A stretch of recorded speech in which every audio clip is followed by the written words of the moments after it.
अभिवादन स्वीकार करें क्षितिज कांत का। आपको बता दें, आज का दिन आने वाले समय में इतिहास बनने वाला है। 20 फरवरी 2023 का दिन लिख करके रख लीजिएगा, आने वाले समय में इतिहास में पढ़ा जाएगा। आपको बता दें, आज का दिन इतना महत्वपूर्ण क्यों बन गया। आपको आश्चर्य होगा, आज़ादी के बाद कभी भी पत्रकारों को, चौथे स्तंभ को इस लोकतांत्रिक देश में कभी भी किसी भी प्रकार से कवरेज करने के लिए विधानसभा में नहीं रोका गया। लेकिन आज उत्तर प्रदेश की राजधानी लखनऊ में विधानसभा में पत्रकार जब कवरेज करने जा रहे थे, सिर्फ बात करना चाहते थे सत्ता के विपक्ष से, उस दौरान उसको रोका गया।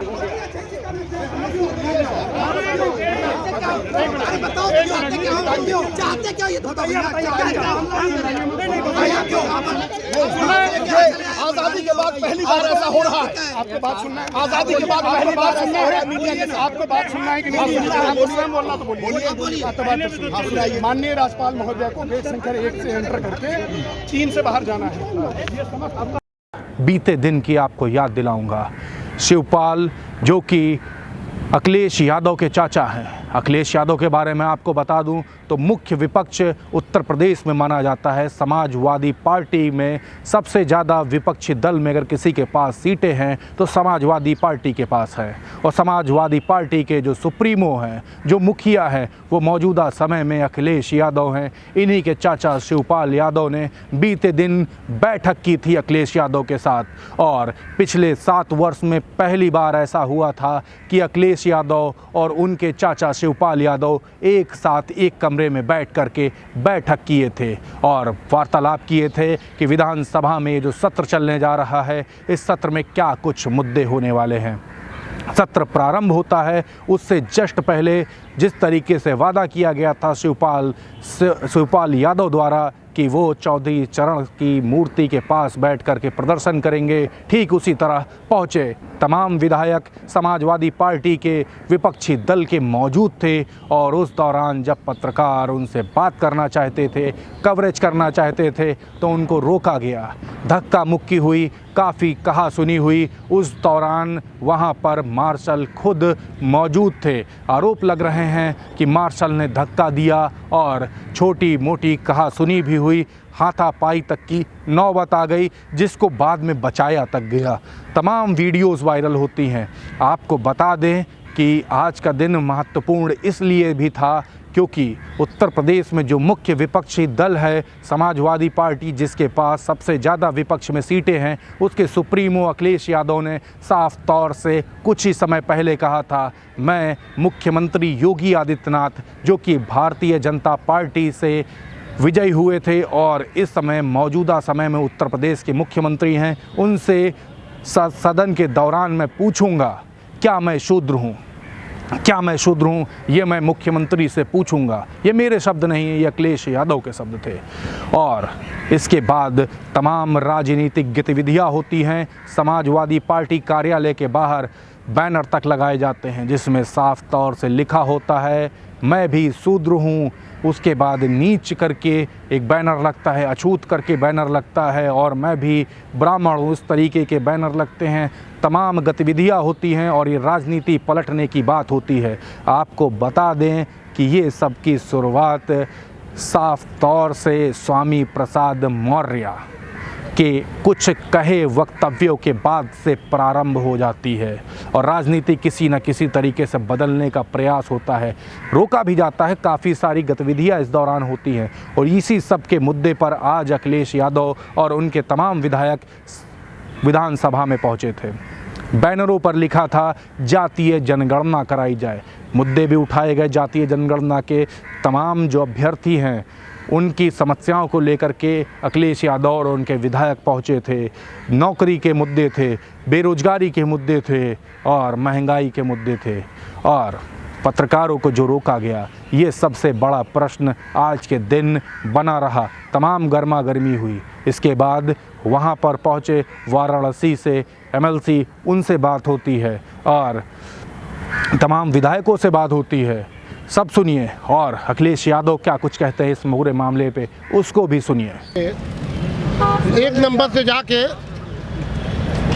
मारपीट करते हैं, लेकिन सरकार ने व्यवस्था बदलने का काम किया। जिस तरह बाबा साहब भीमराव अम्बेडकर का संविधान बदलना चाहती है, उस तरह की शुरुआत है। एक नंबर से विधायकों का प्रवेश बंद करना, बाबा साहब भीमराव अम्बेडकर के संविधान को बदलने का ये परंपरा कड़ी है और चौधरी साहब के सम्मान में इनका अपमान है।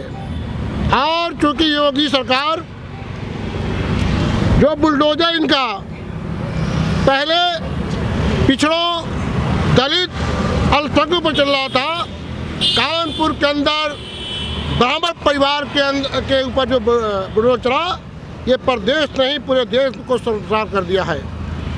और इनको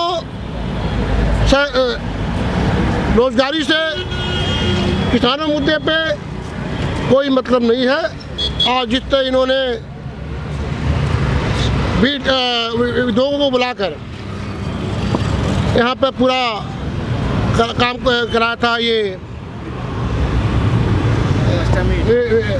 यूनिवर्सल समिति, दुनिया का एक नंबर का उद्योगपति अडानी को उत्तर प्रदेश में ना बुलाकर इस बात का प्रमाण है कि इनका ये जो सिर्फ चुनावी मुद्दा था, इसके अलावा कुछ नहीं था। शिवपाल जी के आने के बाद कितनी मजबूत समाजवादी पार्टी हुई है? शिवपाल, जाहिर सी बात है, जब हम लोग एक साथ चलेंगे तो मजबूत होंगे।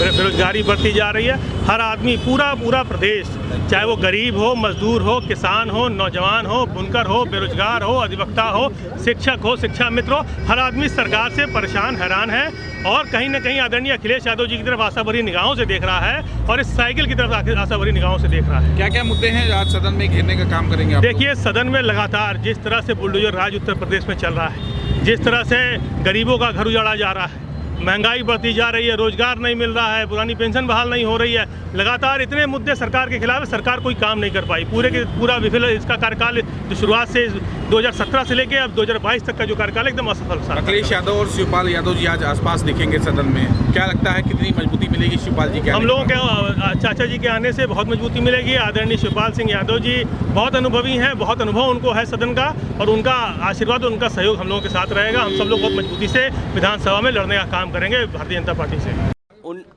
2022 तक उन्होंने कहा कि आय दोगुनी किसानों की हो जाएगी। अगर आज भी हिसाब किताब लगाएं तो किसानों की आय दोगुनी नहीं हो पाई है। जिस सरकार ने लगातार किसानों की अनदेखी की हो, किसानों को लूटा हो, बर्बाद कर दिया हो, खेती पर ध्यान न दिया हो, सिंचाई से लेकर के खाद, कीटनाशक दवाइयाँ और खरीद कर लिए एक मंडी नहीं बनाई। ये सरकार वो झूठी सरकार है जिसने कहा कि 1 लाख करोड़ जो मंडी है, किसान है, उसके इंफ्रास्ट्रक्चर के लिए पैसा देंगे। आप बताइए, उत्तर प्रदेश में एक भी मंडी बनाई हो इन्होंने, जहां पर दूध में लगातार उत्पादन बढ़ रहा था। सरकार की संस्थाओं से लेकर के प्राइवेट कंपनियां या संस्थाएं आ रही थी, वहीं संस्थाओं को ये बर्बाद कर रहे हैं। तो जहां ग्रामीण अर्थव्यवस्था को बेहतर करना था, दोनों सरकारों ने मिलकर के हमारे गांव गरीब को लूटा है और बेरोजगारी तो चरम सीमा पर है। आंकड़े कुछ भी बताए सरकार, लेकिन आज रोजगार किसी के हाथ में नहीं है, नौकरी किसी के हाथ में नहीं है।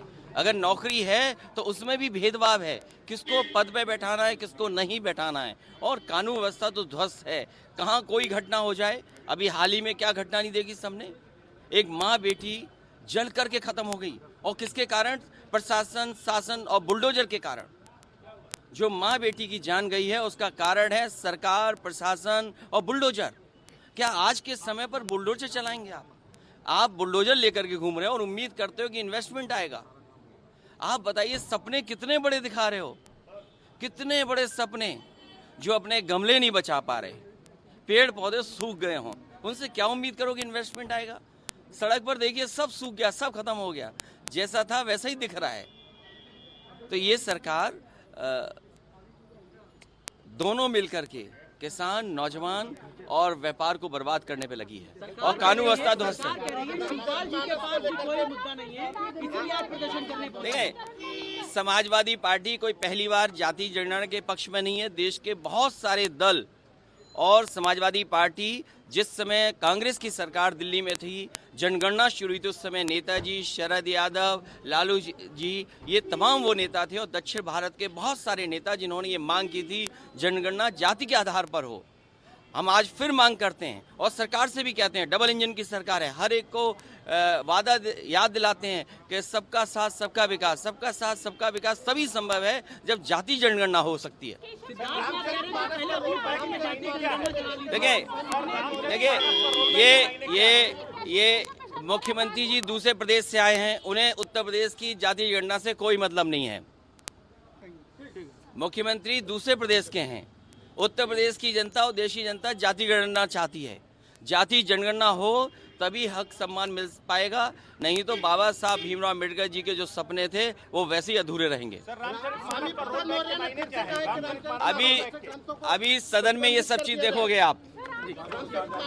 ये जो पूरी गतिविधि थी उत्तर प्रदेश की राजधानी लखनऊ में, जिस तरीके की ये गतिविधियां हुई विधानसभा के अंदर, इस पर आप क्या कुछ सोच रहे हैं टिप्पणी के माध्यम से ज़रूर लिखिएगा। और अगर आपको कोई भी बात पर्सनली मुझसे शेयर करनी है तो मेरे फेसबुक आईडी पर जाएं, पर्सनली मुझसे कमेंट बॉक्स में आप लिख सकते हैं, इनबॉक्स में आकर के मुझसे बात कर सकते हैं। कोई भी समस्या होगी मैं आपके क्षेत्र में आऊँगा ज़रूर और आपके मुद्दे ज़रूर उठाऊँगा। मैं हूं क्षितिज कांत, कैमरा पर्सन एंटनी फिक के साथ। धन्यवाद।